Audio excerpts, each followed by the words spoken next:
Covid, le soin de l'autre, une voie pour le monde d'après.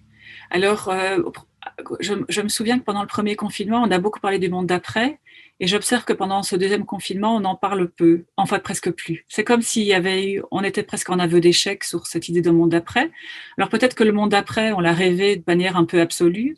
Moi, je voudrais proposer ici comment dirais-je, une voie pour penser ce monde d'après, c'est la question du soin et qui est en héritage direct de ce qu'on appelle les éthiques du care ou les théories du care, qui sont des éthiques qui émergent dans les années 80 aux États-Unis et qui vont comment dire, ouvrir un champ de recherche très très prolifique.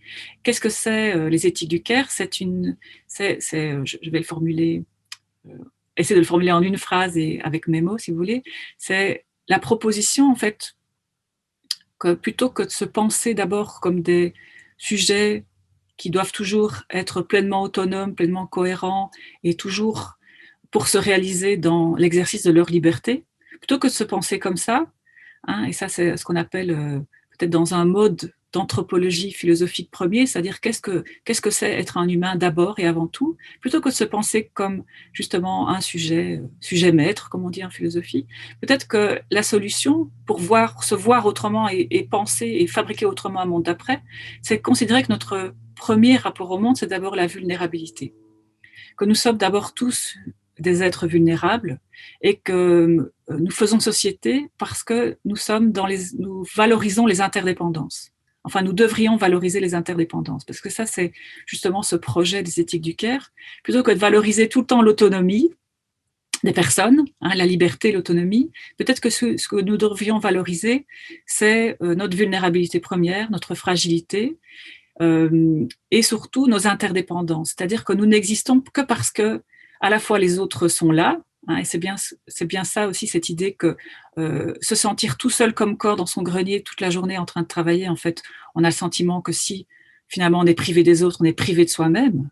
Hein, on ne peut pas exister sans les autres. Donc c'est ça aussi, si vous voulez, voir autrement le monde, c'est valoriser l'interdépendance, c'est comprendre que je n'existe que parce que les autres existent.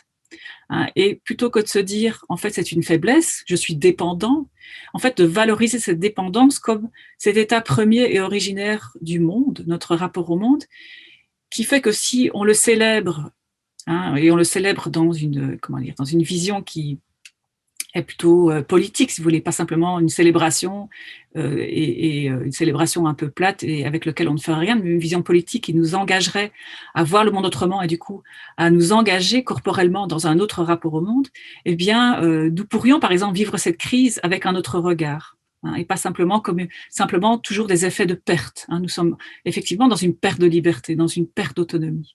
Mais peut-être que nous avons gagné autre chose en termes de mise en relation et de prise de conscience de nos interdépendances par rapport au monde, humain et non humain.